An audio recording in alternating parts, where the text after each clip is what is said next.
माता की जय। इनकलाब जिंदाबाद, इनकलाब जिंदाबाद। जय जय जय जय जय भीम, जय भीम जय भीम। मुर्दाबाद अमित शाह, मुर्दाबाद धर्मेंद्र प्रधान, धर्मेंद्र प्रधान, जय जय जय जय जय भीम, जय भीम जय भीम, जय जय जय जय भीम, जय भीम जय भीम। अंबेडकर अंबेडकर अंबेडकर अंबेडकर अंबेडकर अंबेडकर अंबेडकर। जय भीम जय शिवराय मित्र हो, आज आपली निर्भयवाणी येऊन पुसली तहसील कार्यालय अंजनगाव सुरजी इथं। दिल्ली येथील ऐतिहासिक जंतर मंतर व सोनम वांगचूक व सीजेपीआयच्या नेतृत्वात सुरू असलेल्या उपोषणाला वंचित बहुजन आघाडी तसेच अंजनगाव सुरजीमधील सर्वपक्षीय कार्यकर्त्यांनी गुरुवार दिनांक 23 जुलै 2026 रोजी एकमुखाने जाहीर पाठिंबा दर्शवला। यावेळी प्रशासनाला निवेदन सुपूर्द करताना वंचित युवा बहुजन आघाडी आणि सम्यक विद्यार्थी मंडळाचे पदाधिकारी व कार्यकर्ते मोठ्या संख्येने उपस्थित होते। संघ अंजनगावचे पॅन्थर प्रवीणदादा वानखळे आणि सोबत खोबरागडे जुळलेले आहेत की ज्यावेळेस हे दोघं जण जुळतात त्यावेळेस अंजनगावच्या चेहऱ्यावरचं स्मित असं राहते की नक्की विजय होणार आहे। नाती आज जर पाहत आपण जो इथं जंतर मंतर चालू आहे या प्रोटेस्टच्या विरोधात आपण इथं निवेदन दिलं, जर समजा मागणी जर मान्य झाल्याच नाही तर इथं काही अजून पुन्हा आपलं काही आंदोलन राहील का, तीव्र असं आंदोलन? आता राजीनामा प्रधान आणि यांनी द्यायला पाहिजेत, मोदींनी राजीनामा द्यायला पाहिजे, अमित शहाने राजीनामा द्यायला पाहिजे। वांगचुंग जे शास्त्रज्ञ आहेत ते उपोषणाला बसले होते, 22-25 दिवस झालेले आहेत तरी पण त्यांचं उपोषण सुरू आहे। दिल्ली परिसरामध्ये संपूर्ण देशातील विद्यार्थी गेलेले आहे। विद्यार्थी हा देशाचा कणा आहे, त्यांच्यावर जो अन्याय झालेला आहे त्यांच्या मागणी जे होती ते मागणी पूर्ण करण्यासाठी जे उपोषणाला बसलेले होते सायंटिस्ट शास्त्रज्ञ सोनम वांगचुंग यांना जर न्याय मिळाला नाही तरी देशामध्ये उग्र आंदोलन करून संपूर्ण देश हा पेटेल।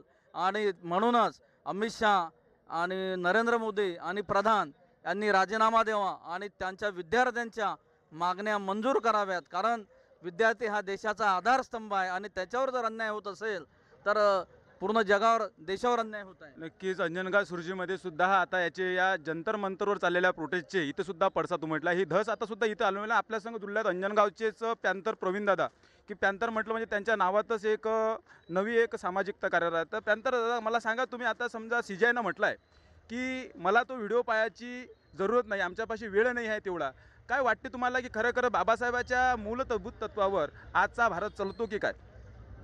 सध्या तरी अशी अवस्था आहे की भारतीय संविधानात्मक दृष्टिकोनातून ज्या गोष्टी या ठिकाणी चालायला पाहिजेत त्या पद्धतीनं चालून राहिलेल्या नाहीत आणि समता, स्वातंत्र्य, बंधुत्व आणि न्याय या संपूर्ण मूळ तत्वाचा जो काही आहे तो पूर्ण बट्ट्याबोळ या ठिकाणी दिसू पडत आहे। आणि ज्या डॉक्टर बाबासाहेब आंबेडकरांना अपेक्षित असणाऱ्या भारताच्या माध्यमातून भारत या ठिकाणी चालायला पाहिजे, लोकशाही पद्धतीनं या ठिकाणी चालायला पाहिजे, परंतु या ठिकाणचं जे शासन आहे हे शासन पूर्णतः हुकुमशाही पद्धतीनं वागत आहे। आणि जे भारतीय लोकशाहीत्मक दृष्टिकोनातून या ठिकाणी विद्यार्थी असो, नागरिक असो, या ठिकाणचा भारतीय नागरिक किंवा विद्यार्थी या ठिकाणी जो आपल्या संवैधानिक पद्धतीनं आपल्याला न्याय मागण्याचा प्रयत्न करतो आहे। आता दिल्ली या ठिकाणी एक वैज्ञानिक माणूस व्यक्ती या ठिकाणी आपलं हक्कानिशी, अधिकारानिशी आपला हक्क त्या विद्यार्थ्यांना प्राप्त करून देण्याचा प्रयत्न करतो आहे, परंतु त्याच्यावरही हुकुमशाहीत्मक दबाव आणून त्याला अटक करण्याचा प्रयत्न त्या लोकांनी केला आहे। त्यांचं आंदोलन हाणून पाडण्याचा प्रयत्न या ठिकाणी झाला आहे आणि यापुढेही असं होण्याची शक्यता नाकारता येत नाही। आणि म्हणून या ठिकाणची जी हुकुमशाही पद्धती आहे या हुकुमशाही पद्धतीला हाणून पाडण्याचं काम सर्व लोकांनी, भारतीयांनी या ठिकाणी केलं पाहिजे, एवढंच या माध्यमातून सांगू इच्छितो। आणि दलित पॅन्थर या नात्यानं सर्वांना हे सांगू इच्छितो की या ठिकाणी पॅन्थरची आवश्यकता आहे।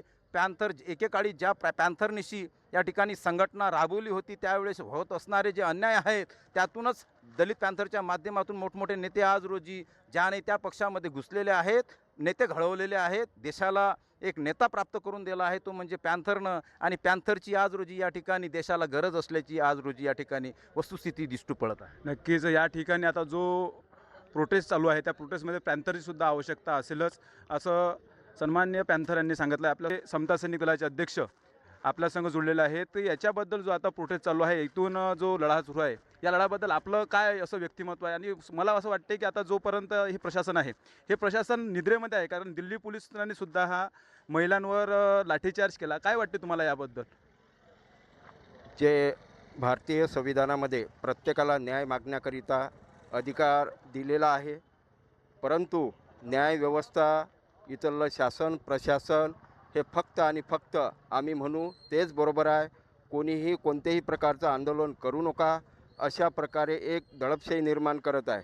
याला कुठंतरी बगल देण्याचं काम इथला जे प्रस्थापित लोक आहेत, सत्ताधारी आहेत, हे करत आहे. यावर फक्त आणि फक्त आंदोलनात्मक भूमिका आपल्याला न्याय प्राप्त करून घेण्यासाठी हाच एकमेव पर्याय उरलेला आहे. यावर समजा आता काही दिवसात प्रोटेस्टमध्ये जर मागणी पूर्ण नाही झाल्या तरी शासन अजून मला वाटतं अजूनपर्यंतही या देशाचे जिल्ह्यालाही जे आहेत पंतप्रधान अजूनपर्यंत तिथंसुद्धा तरुणांना भेटायला गेले नाही, तर याबद्दल समता सैनिक दलाकडून काही मोठी हाक राहील का, मोठी एक प्रोटेस्टची चांगली? समता सैनिक दलाची पार्श्वभूमीच हे अन्याय अत्याचाराविरोधात आंदोलनात्मक भूमिका घेण्याची आहे आणि संविधानिक पद्धतीने या देशभरातील सर्व जे समुदाय असतील, जे मानवजातीच्या कल्याणार्थ, मानव अधिकाराच्या रक्षणार्थ समता सैनिक दल ही प्रत्येक वेळी आंदोलनात्मक भूमिका घेत राहते. यावर समजा जर आता पाहू शकता आपण की जर आंदोलन जर हे अजूनपर्यंत चाललं तर समता सैनिक दलानं एक आंदोलनाची हाक दिली आहे की आम्ही सुद्धा मैदानात उतरू. तर सोबतच जुळत चला निर्भय वाढीव संघ आजचा इतकाच प्रवास स्टॉप कर.